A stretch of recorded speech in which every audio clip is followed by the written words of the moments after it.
And in our family, it was very much that as children, you were seen and heard. So we had a voice.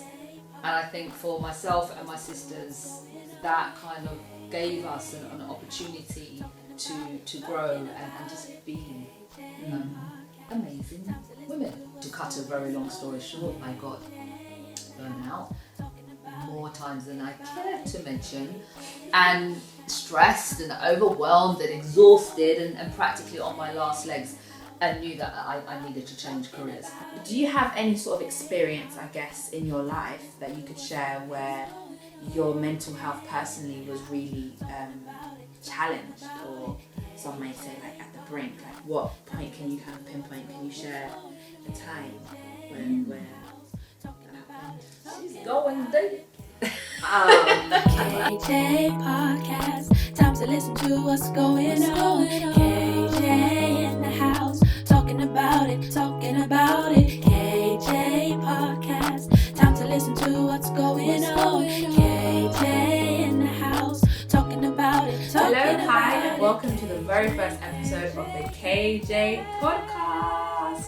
We are finally here, ready to go. We've got our very lovely mint and cucumber water, and I'm excited to be finally having this conversation. My name is Zenya Denwo, and I am joined with the very lady of the hour herself. She is an artist, a clinician, the founder and CEO of Burnout, an arts charity specializing in therapy and really targeted at children and young people with mental health, but I'm sure we'll get into more of that as we dive into this conversation. This conversation in particular actually is very dear to my heart because, as well as all of those other accolades that she has, I think the best one would be my mum. I'm joking. Definitely I'm on the more blessed side. You are my mum, and I am really proud and honoured to be having this conversation with you. So that being said, why don't you just tell us a little bit about yourself, Mum? Okay, so I was born and bred in East London, raised by two amazing parents, mother and father, who originally came here from Jamaica. My father, your granddad, as you know, is of mixed heritage. And in our family, it was very much that as children, you were seen and heard. So we had a voice. And I think for myself and my sisters, that kind of gave us an opportunity to grow and just be amazing women. Yeah, you definitely are. So for me, I felt that at the age of 3, the arts is all I've ever known. There was something within it that when I was 3, my parents decided that I needed to go to dancing, because I am sure that I'm going to self-diagnose it. I'm a 60s child. I would have been diagnosed with ADHD as a child because I'm very fidgety, very generally up there, and have loads and loads of... I think my energy levels are kind of off the roof, even at my age. But there was something that clearly my parents saw, that when I was dancing, it calmed me down. So therefore, when I started school at 5, they made sure that I had some sort of after-school dancing club to go to after school. And then when I was 7, they made sure something. Then when I went to secondary school, they made sure there was something. So from the age of 3 right up until my teenage years, there was always something, which it was just inevitable that I was going to work in a career of performing arts. So that's what I did. And for me, as an artist starting out, I originally was working, and Anna Shearer was my agent, but acting, I just really didn't love it once I started to get paid for it. I just didn't enjoy it, so I felt I wanted to do something, so it was like to become an artistic director and community arts. And fortunately, I've had the opportunity to do some amazing shows at Sadler's Wells, the Barbican, and launching like the Student Pledge, the Connections, Central London, working for the Duke of Edinburgh Award, doing the arts for the whole of London and all 33 local authorities, really kind of platformed my career as an artist, if you like. But in that, I think as an artist, your brain, it doesn't rest. So before the days of mobile phones and all the technology that we have, when it was like pen and paper, which I have in front of me, I would go to bed and have a notepad and a pen beside my bed. And I remember waking up in the middle of the night to be like, yes! And I'd make a note of what I wanted to discuss with the choreographer or the musical director the next day. I would be walking and then I would come up with an idea and get my notepad out and start to write. So, and artists that are listening, they will know that, yeah, she's right. You know, as an artist, your brain, it just doesn't rest. And to cut a very long story short, I got burnout more times than I care to mention, and stressed and overwhelmed and exhausted and practically on my last legs, and knew that I needed to change careers. I went to work as a TA to take some time out, and it was got to be one of the best jobs I've had, actually, because I would laugh every day. But one, I couldn't sustain that financially for more than a year, and two, in terms of my creativity, I needed to sort of get back on the horse, but I knew that I couldn't go back into what it was, so I then went to retrain, and it needed to be something within the arts realm, and so it had to be like drama therapy. And when I qualified in 2017, because I was wanting to specialise working with children, I set up Burnout, our art therapy organisation that does art, dance, drama, music therapy, mainly in schools. As I looked after children and young people coming out of the care system. And Burnout, our name, is powerful. It means, it's named after the phoenix bird, which means to rise and shine. So, yeah, that's pretty much about me. Professionally, I'm a mother, a grandmother, which is an amazing thing for me to be, and I'm honoured to be sitting here with you, my daughter. Oh no, the pleasure is definitely mine. Cool. So that does give a really nice overview of how you got here and going forward as well, kind of what you're passionate about. Do you have any sort of experience, I guess, in your life that you could share where your mental health personally was really challenged, or some may say like at the brink? Like, what point can you kind of pinpoint? Can you share a time where that happened? She's going deep. You're funny. Whoa. Yeah, I talk about burnout and exhausted, but I think when my mental health was on the brink is one, when it was coming up to the time of knowing that your father and I had to separate. That was a challenging time and a really painful time. You know, I don't think no one gets married with the intention of getting divorced, but hey ho, that's what it was. And during that time of going through that divorce with your father, we, I should say, not I, we, because he's our son, your brother nearly died. And to be in a position as parents where you are told that your child may not live, it's unlikely that they're going to live. Scientifically, they don't know why your child is still breathing. To discuss with your child whether they want to be cremated or buried has to be one of the most traumatic, painful experiences of my life.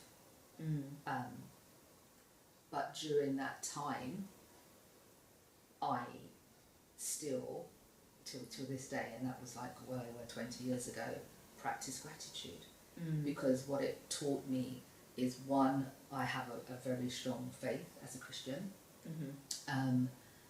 And whilst I may have got a phone call to say you need to rush to the hospital because your son's about to die, or I got a phone or the phone call that to say, you know, your son has passed, I needed to go to bed being grateful for something.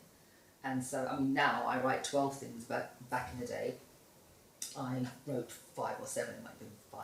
And I remember leaving the hospital, and then I'd come home and before going to bed, I'd write down, you know, I am grateful that someone smiled at me on the train today. I'm grateful that I had a really refreshing cup of tea, or I'm grateful that, you know, I really did enjoy that sort of Diet Coke with loads of ice and it was just really refreshing.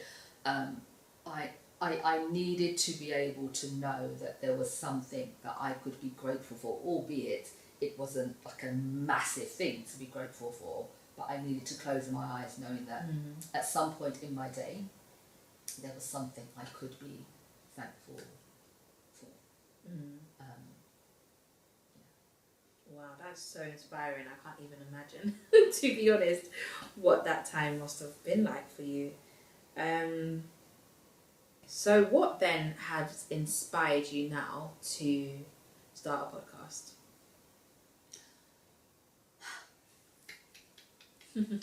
I have a lot to say. And I've always been chatty. I remember, sort of digressing, I'll get to my podcast, but I do remember as a child having to do a sponsored silence, and I raised the most money in my class. Because people didn't believe I would do it. Stop talking. I have a lot to say, but I also believe that other people have a lot to say. One of the things that I've certainly learned as a therapist, and I suppose really before becoming a therapist, I've always known that we have a narrative, we have a journey, we have a story, but more so since becoming a clinician, that we all have something to say, and what we have to say, it is worth listening to, and so the podcast about life and our well-being and our self-care is crucial to me, because it is imperative to everyone. And so essentially for me wanting to start this podcast is because I feel I have something to say that people will gain a lot from in terms of listening. It will be hopefully an enjoyable, pleasurable, fun listening experience, but also the guests that will appear on the show, in between me perhaps doing a solo one, but the guests that will appear on the show will benefit from it. It's a podcast where, as Bernie, we have a board of trustees and we have an advisory committee. We are now got our own core ambassadors, and our ambassadors, the children and young people, they will be interviewing other people on our podcast. They will be connecting with other children and young people, because equally they have a brilliant, amazing story to tell that can be humorous, that can be funny, but we can all learn from that. So that's my reason. To share our knowledge, our wisdom, our experiences with the wider community. Yeah, no, I love that, and I'm really looking forward to hearing all of these interviews. So in terms of the actual themes of the podcast, why did you land on self-care and well-being? Because I truly would have loved that someone, you know, I've been in the performing arts industry for well over 40 years, and I would have loved someone to have told me or taught me about self-care during my career. Because it's something that I have learned as a clinician. But self-care isn't just about for us as therapists. It's not just for us to share, because we all need self-care. And so that's why my focus, and it's also why Bennu, we are connecting with the performing arts industry and the sports industry, because the research out there with the statistics are high with young people and mental health. It's also rife in the industry with addiction, with self-harm. So for us, we need to kind of teach people young how to manage and implement positive mental health strategies. That kind of touches on my next question, because I was going to ask you, how does Bennu connect to the KJ podcast? But you have sort of mentioned that. But is there anything else to add in terms of, can you tell us anything a bit more about Bennu and how it's going to be kind of connected and intertwined with the podcast? It's connected because the children and the young people that we work with as therapists, yes, they are bringing their adversity, yes, they are bringing their trauma, but actually, you know, to implement positive mental health strategies, you don't need to be going through trauma or your own adversity or your own struggles or your own troubles. You just need to be able to understand that I need to take care of myself. And so how it links to Burnout is we now have our initiative BAM, Burnout Ambassadors for Mind Matters, and that is all about promoting positive mental health and the beauty of it with our ambassadors. So we have our core ambassadors that will sit aside with our trustees and our advisory committee, but we also have in our schools ambassadors, and those ambassadors are all about promoting positive mental health. I mean, for us as an organisation, it's great when you've got a group of children or a group of young people suggesting, okay, what's going to be our intention for today? So let's just say, you know, so after that teacher himself has taken the registration and they say, okay, today everyone, the ambassador decided it's going to be set your intention today. And to be that young, 8 years old, from the age of 8, sort of 16, 18, and to come up with an intention. So let's just say that you were not great at maths or arts or drama. And you say, oh, you know, I'm rubbish at maths, I'm really awful at it, you know, I'm really not great at art. Today, my intention is not to put myself down. That's my intention. Yeah. Or it may be, what are you grateful for? You know, on your journey to school, between travelling from home to school, what are you grateful for? And to look at, okay, well, when I was traveling, okay, we don't want to be drawing on, oh, well, the bus was crowded, I didn't get a seat, and I was waiting the bus stop for a long time. You know, I'm grateful because perhaps as I was walking, I saw, you know, the sun shine through the trees, or, you know, I'm grateful because I got to school, and so I'm grateful because my morning wasn't rushed. Because these are things that become transferable skills, you know, to be kind to yourself, to be kind to others. So our ambassadors is all about promoting positive mental health, and our ambassadors will have the opportunity to be part of this podcast where they too are sharing positive mental health strategies, and that in turn is being reached out to other children and other young people. They are the next generation. And like I said, if someone had taught me about self-care all those years ago, and imagine if you knew about self-care when you were a child, and, you know, the importance of looking after yourself, these are all transferable skills. Yeah, for sure. To your adult life. For sure. So do you, in terms of, funny enough, you mentioned your adult life, do you have, like, what have been the challenges, I guess, to your personal growth in terms of self-care and well-being? What challenges have you faced on your own well-being journey? Time. You need to make time for your self-care. Yeah. I make time every Wednesday. You know, so there are certain Wednesdays, oriented if I have a specific meeting, but generally speaking, every Wednesday, that is my evening. And the challenge is making time. The challenge is when people may say, oh, that's not self-care, that's selfish. That you explain, no, it isn't selfish. The challenge is saying no. The challenge is setting your boundaries. Yeah. So going forward then, what can listeners expect from the podcast? What themes have we got coming up? What are we going to be talking about? So we have the themes of family. You are here interviewing me. I'm certainly going to be interviewing your grandmother, my mother, Nanny Ivy. Yeah, she is 96. And family episode, and has a lot to say. So there'll be a theme of family, themes around grief, because that's something we have to talk about, but not in a negative way, but in a way that we can identify our own feelings in it, because we can share what other people are feeling. themes around having fun, themes around making time for yourself, themes around managing, overcoming certain things that you may be struggling with. And we are going to have some interesting guests. We are connected with the performing arts industry, we are connected with the sports, so there'll be people on the podcast that will, like I said, they have a narrative and it will be interesting. No, I'm sure it will. I'm really, really looking forward to it.